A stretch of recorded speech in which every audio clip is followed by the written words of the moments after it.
యేసుక్రీస్తు నామంలో పరిశుద్ధాత్మ ఆశీర్వాదమును ప్రతిరోజు పొందుకుంటున్న ప్రతి ఒక్కరికి హృదయపూర్వక వందనాలు తెలియజేస్తూ ఉన్నాను. ప్రతిరోజు కూడా ప్రార్థన, వాక్యము, పరిశుద్ధాత్మ ఆశీర్వాదం ఈ మూడు మనము కలిగి ఉంటే దినము మనకు ఆశీర్వాదము, విజయమును దేవుడు అనుగ్రహిస్తూ ఉంటాడు. ఈరోజు పరిశుద్ధాత్మ దేవుడు మనకిస్తున్న వాగ్దానము యెహెజ్కేలు గ్రంథము 3వ అధ్యాయము 21వ వచనము. అయితే పాపము చెయ్యవద్దని నీతిగల వారిని నీవు హెచ్చరింప చేయగా అతడు హెచ్చరింపబడి పాపము చేయక మానిన ఎడల అతడు అవశ్యముగా బ్రతుకును.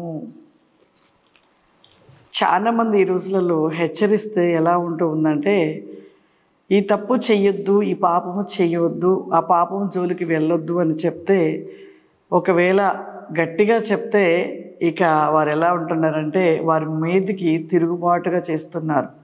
ఎక్కడ లేని కోపం వచ్చేస్తుంటుంది.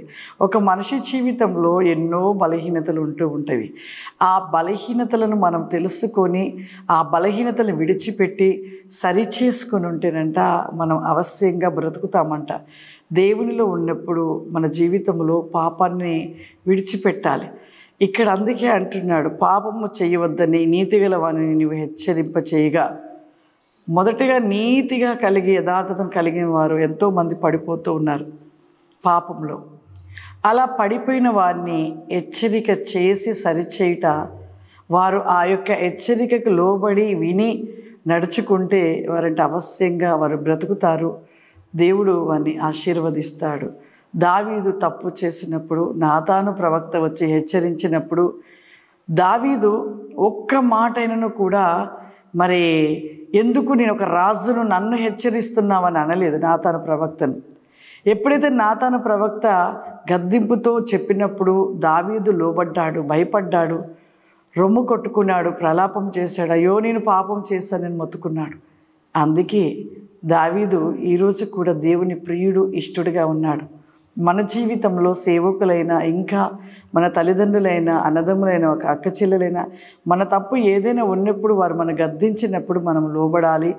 ఆ గద్దింపుకు లోబడి ఆ తప్పుని సరిచేసుకొని మనం ఆ తప్పుని విడిచిపెట్టి దేవుళ్ళు ముందుకు వెళ్తే ఖచ్చితంగా దీవించబడతాం. మరి ముఖ్యంగా మందిరాలలో సేవకులు గద్దిస్తే ఈ రోజులలో అస్సలు, ఒకవేళ తప్పు చేస్తుంటే ఇలా ఎందుకు తప్పు చేస్తున్నామని గద్దించినప్పుడు ఆ గద్దింపుకు లోబడక ఏం చేస్తున్నారంటే ఆ మందిరాన్ని విడిచిపెట్టి ఇంకో మందిరానికి వెళ్తున్నారు. ఇక్కడికి పోతే ఇంకొక కాడికి వెళ్తాము. ఏంటి ఇక్కడే ఉన్నాడా దేవుడు, వేరే కాడ మందిరంలో లేడా, ఈ పాస్టర్ గారు నన్ను గద్దించాడు అనేసి అలా మందిరాలను మారుతూ ఉన్న వాళ్ళు ఎంతోమంది ఉన్నారు. దయచేసి అలా చేయబాకండి. దైవజనులు ప్రసవేదన పడి మిమ్మల్ని కనినప్పుడు మిమ్మల్ని సరిచేయటం కోసమే, మిమ్మల్ని పాపం నుండి మరి దేవుని వెలుగు మార్గంలో నడిపించడం కోసమే దైవ సేవకులు చేస్తున్న ఆ యొక్క ప్రయాసము, వారి యొక్క ప్రసవేదన.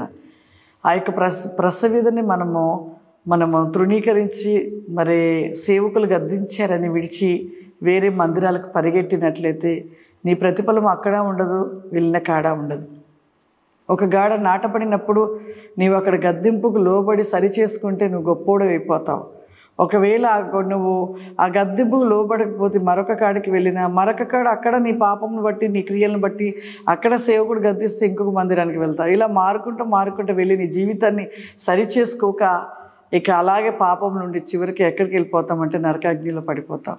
దైవజనులు కేవలం ప్రతి మనిషి మంచి మార్గంలో నడవాలి, పాపమును విడిచిపెట్టాలి, నీతి, యథార్థత, సత్యాన్ని కలిగి ఉండాలని దైవజనుల యొక్క ప్రయాసము, తపన. ప్రతి ఒక్క బిడ్డ సరి కావాలని, కానీ విశ్వాసాలను పాడు చేయాలని ఏ సేవకుడు అనుకోడు. ఏ సేవకుల ప్రసవేదన, ప్రయాసము విశ్వాసాలను సరిచేసి దేవుని వెలుగు రాజ్యంలో నడిపించి వారిని దేవుని యొక్క రాజ్యపు మార్గంలో వెళ్ళినట్లుగా చేయాలని చూస్తుంటారు. కాబట్టి గద్దింపుకు లోబడిన వాడు మరి వర్ధిల్లుతాడు. ఇక్కడ అందుకే ఎవరైతే నీతిమంతులుగా ఉన్నవారు తప్పిపోయి పాపములు పడినప్పుడు ఆ గద్దింపుకు విని లోబడితే ఖచ్చితంగా వారు అవశ్యంగా బ్రతుకుతారంటే ఖచ్చితంగా వాళ్ళు జీవింప చేయబడతారని వాక్యంలో రాయబడినట్లుగా మన జీవితాలను సరిచేసుకొని ప్రతి విషయంలో మనము దేవునికి ఇష్టకరంగా నిలిచి ఉన్నాం. ప్రార్థన చేసుకుందాం. సర్వశక్తిమంతుడ దయగల తండ్రి, నీకు వందనాలు చెల్లిస్తూ ఉన్నాను ప్రభువా. గొప్ప దేవా, సర్వాధికారి, నీకు స్తోత్రములు చెల్లిస్తూ ఉన్నానయ్యా. పరిశుద్ధాత్మడా, నీకు వందనాలు. When my Lord the list and be go because tell favour him. ఈ ప్రోగ్రాం చూస్తున్న ప్రతి ఒక్కరిని కూడా ప్రభువా ఇప్పుడే మీరు ముట్టమని అడుగుతున్నానయ్యా.